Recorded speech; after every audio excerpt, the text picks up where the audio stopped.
The KBEAR Tourbillon Pro TB Pro. Let's talk about it.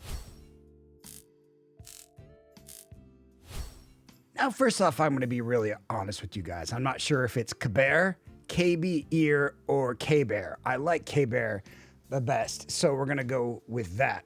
This is a 10mm PKU peak and DLC composite diaphragm single dynamic driver that was sent out to me by Keep Hi-Fi.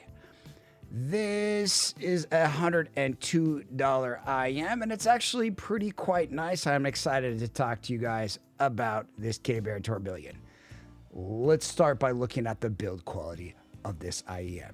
The shell is really nice. It's metallic. It holds onto ear tips very well. It feels durable. It is a flat 2-pin cable connector, and it breathes well. It does have a lot of venting on it, and it feels like, again, super durable, like it's never gonna break. And that's a huge thing. Like sometimes plastic IEMs feel a little bit less durable. There's not really much of an anti-tragus catch on it, but fit and comfort is good. I think the faceplate on this is really quite nice. Again, it feels and looks durable for an IEM of this price. I'm impressed. Nice selection of tips, little clean brush and such. Kind of a nice thing at this price point. This is the case, also a nice thing at this price point. It looks and feels really premium. I like these cases a lot. You know, they look and feel nice on hands. They have zippers with them. It's hard to go wrong and fault it. It looks really nice, and I like it. This is a nice cable. It has blue for left, red for right stereo indications on this cable. It does have a microphone with it, which can mean it can be a little bit not play super nice with certain amps. The chin slider doesn't really work super well, and with the mic holder, it doesn't really have much of a purpose as much. But, you know, it's there. Again, this is a mic, so it has an extra pull, which can play funny with some amps. Do be careful with certain amps that might not like that. And the cable is just kind of this metallic-y twist. It's a nice cable, not super exciting, but also appropriate for the price. And I like it, especially if you need a mic with your IEM. So how does the KBEAR Tourbillon Pro TB Pro sound? It sounds really good. It has a lot of bass. It's rich. It's thick. It's cohesive. It has a nice, rich, cohesive sound that I think hits that line for people that want a little bit of fun in their music. It's a fun IEM. It's a dynamic IEM. I like this IEM a lot. And like, one thing I will say is that last time that KBEAR sent me an IEM, I want to say it was Keep Hi-Fi, the KB03. I was not a fan of that, and that's I think one of the worst releases this year. And I could see some people maybe liking it, and I gave it to a guy, and he actually liked it quite a bit. But for me, the IEM had a lot of issues with it. But this IEM, to me, it's a really nice set. I like the artwork. I like the accessories. I think it's a beautiful, nice sounding, rich tonality at a reasonable price. And that's hard to do. This is a great set that I think that they've done a fantastic job with. And I want to say kudos to KBEAR and Keep Hi-Fi, because I think they kind of collaborate a little bit on this. But it's a really nice set that has a lot of great accessories. I want to do a lot of comparisons. The price category it's in is hyper competitive, but I did see some discounts when I was doing AliExpress shopping, and I did see this on sale for around $60, so you might be able to get a nice sale on this sometime. Let's look at the sound profile of this with some graphs. All right, the KBEAR Tourbillon Pro TB Pro. Let's look at it. What do you notice?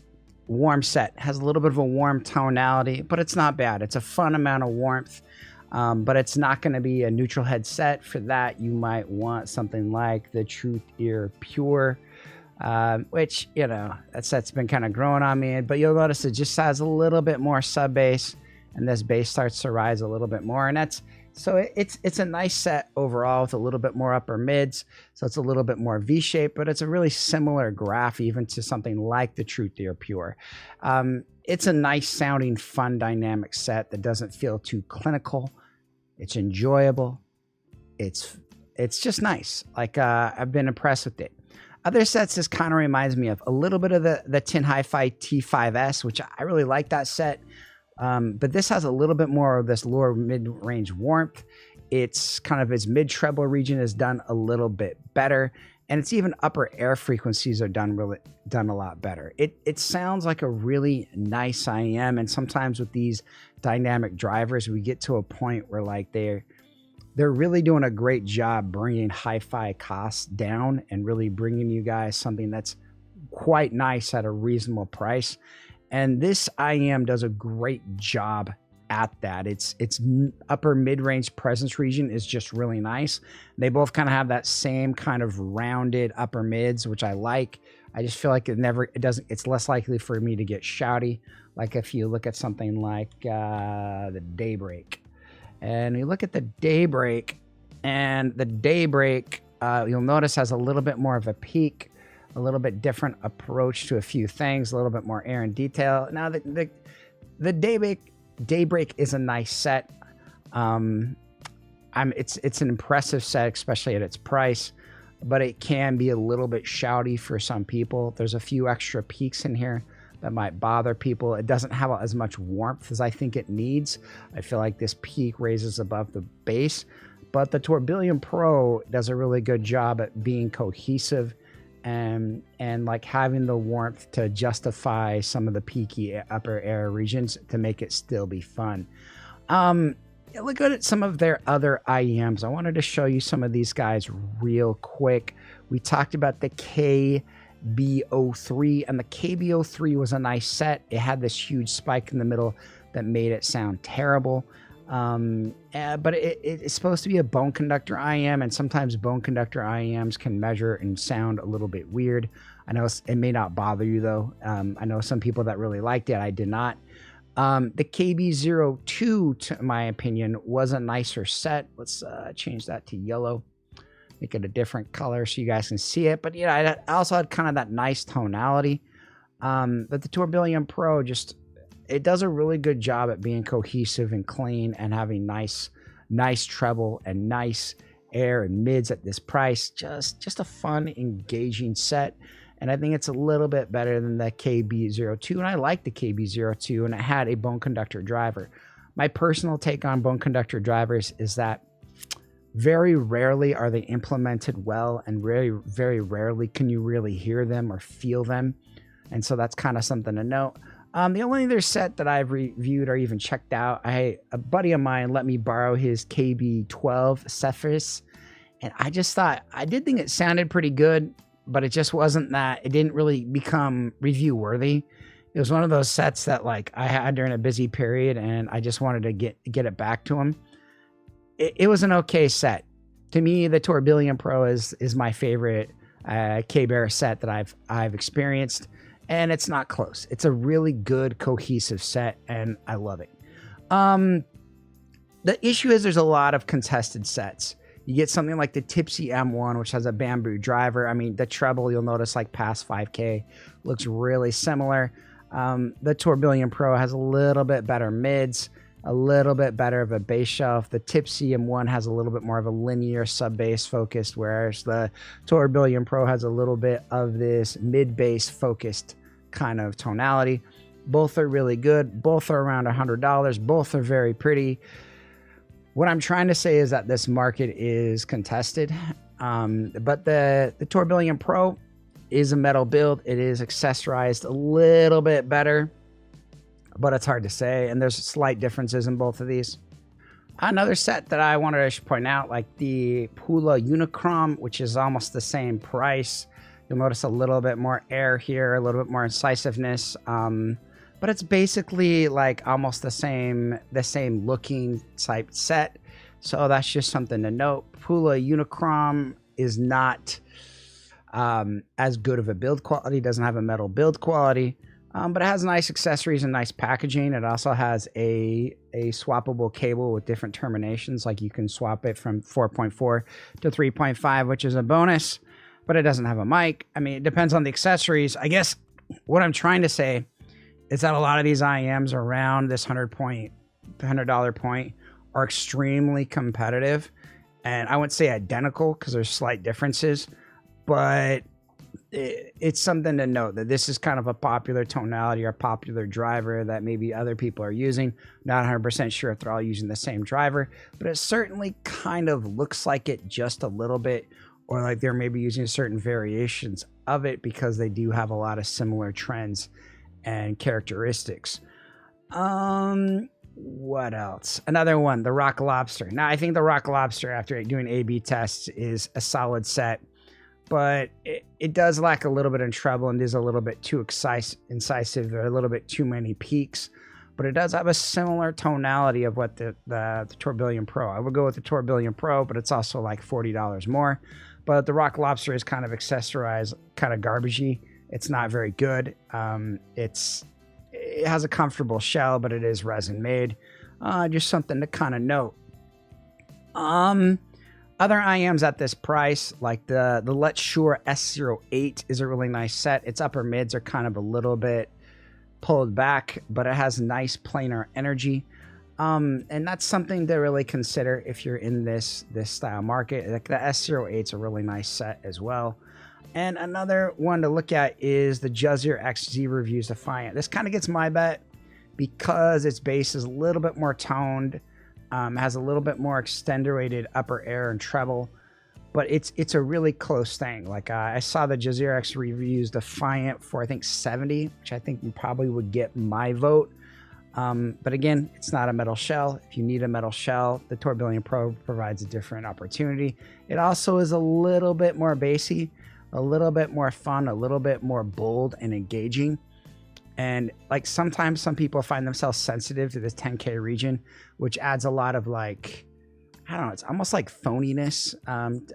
There's like a certain delicateness to the tonality that comes across at 10K, like sparkles and details are a lot at 10K. And some people find themselves sensitive to that and not liking that more.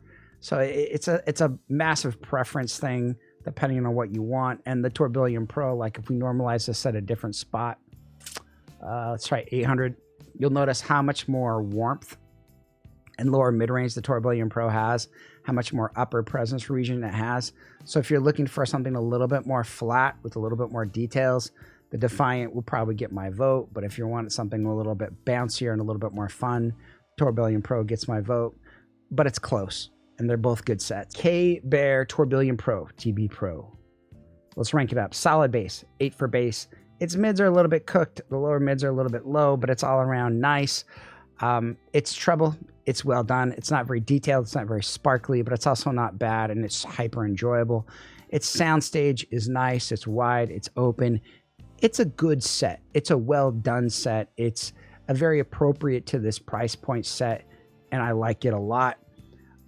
But it's not the set that like I think is going to light the world on fire, but it is a great set that's moved the company in a good direction, and it's one of their best releases, which I want to give them a huge shout out for. So this IM is fantastic, and there's been a lot of great releases this year. If I had to give this a star rating, I would give it a solid 4, maybe even 4.5 star rating.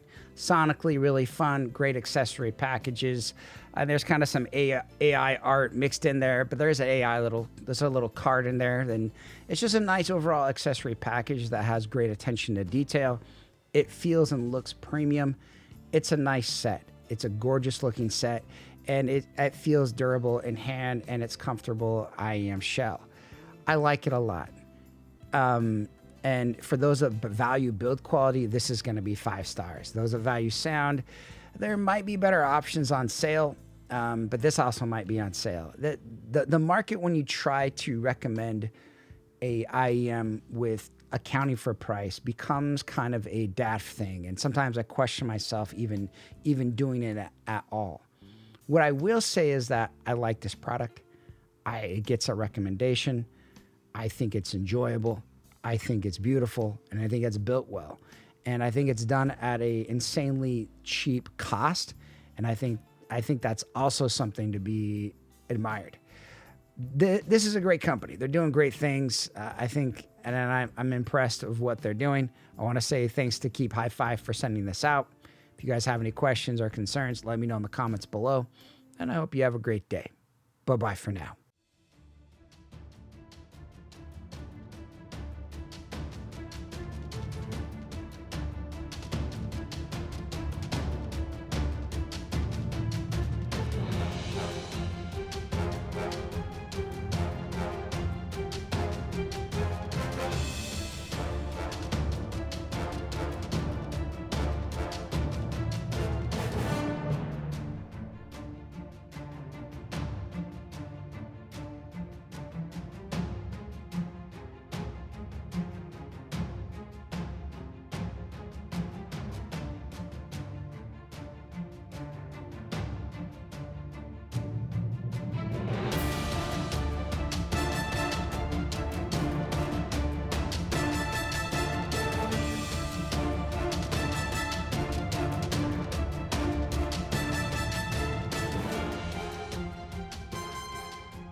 Go!